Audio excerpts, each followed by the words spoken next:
संक्रांति प्रकृति की पूजा है और यह शुद्ध वैज्ञानिकता पर आधारित है। मकर संक्रांति में सूर्य देव की पूजा होता है। यह त्यौहार काल गणना पर आधारित है। जिस प्रकार महीने को 2 भागों में बांटा जाता है, कृष्ण पक्ष और शुक्ल पक्ष, ठीक उसी प्रकार वर्ष को भी 2 भागों में बांटा जाता है, उत्तरायण और दक्षिणायन। जब सूर्य धनु राशि को छोड़कर मकर राशि में प्रवेश करते हैं तो इसे ही मकर संक्रांति कहते हैं। खगोल विज्ञान के अनुसार पृथ्वी की गति के कारण सूर्य की स्थिति बदलती रहती है। मकर संक्रांति से सूर्य अपने सूर्योदय के पॉइंट से उत्तर की ओर बढ़ने लगते हैं और दिन बड़ा होने लगता है। ठीक इसी प्रकार 21 जून के बाद जब सूर्य दक्षिणायन में जाते हैं तो सूर्योदय का पॉइंट दक्षिण की ओर बढ़ने लगता है और दिन छोटा होने लगता है। चूँकि मकर संक्रांति का त्यौहार प्रकृति का त्यौहार है और यह पूरे भारतवर्ष में किसी न किसी नाम से मनाया जाता है। जैसे गुजरात में इसे उत्तरायण के नाम से, तो तमिलनाडु में इसे पोंगल, कर्नाटक तथा केरला में इसे संक्रांति के नाम से, तो बिहार, उत्तर प्रदेश और राजस्थान में खिचड़ी या तिलवा संक्रांत के नाम से मनाया जाता है। इसके अलावा इसका धार्मिक कारण भी है। इस दिन भगवान विष्णु असुरों को युद्ध में पराजित कर उसके सिरों को मंदार पर्वत में दबाकर युद्ध समाप्ति की घोषणा की थी और इसीलिए मकर संक्रांति के दिन को बुराइयों एवं नकारात्मक शक्तियों पर अच्छाइयों की जीत के रूप में मनाया जाता है।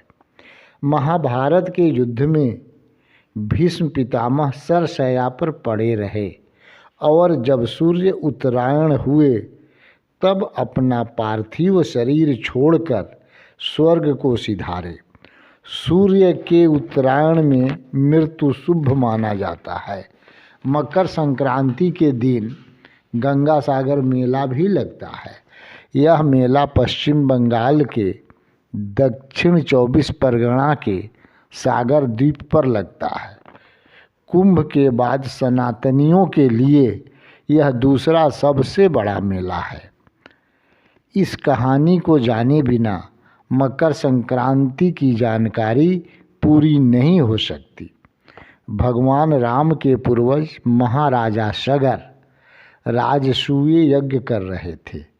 राजसूय यज्ञ की परंपरा है कि उसमें एक अश्व घोड़ा विजय यात्रा पर निकलता है और सभी राज्यों से होकर गुजरता है तथा मार्ग के सभी राजा उनकी अधीनता स्वीकार करते हैं। जो राजा इसे रोकता है उसे युद्ध करना पड़ता है। राजा सगर के अश्वमेध यज्ञ का घोड़ा मार्ग में गायब हो जाता है तथा वह घोड़ा कपिल मुनि के आश्रम के पास पाया जाता है। ऐसा कहा जाता है कि यह काम देवराज इंद्र का था। सगर के पुत्रों ने कपिल मुनि को दोषी समझकर उन्हें दंडित करना चाहे, परंतु मुनि के शाप से सभी अकाल मृत्यु को प्राप्त हो गए। उन्हें मुक्ति दिलाने के लिए महाराजा भागीरथ कठोर तपस्या करके माँ गंगा को पृथ्वी पर लाए। माँ गंगा शिव की जटा से निकलकर गंगोत्री, जो गंगा का उद्गम स्थल है, से आगे चलकर अंत में सागर द्वीप में जहाँ कपिल मुनि का आश्रम था वहाँ पहुँची और सगर के पुत्रों को मोक्ष प्रदान की।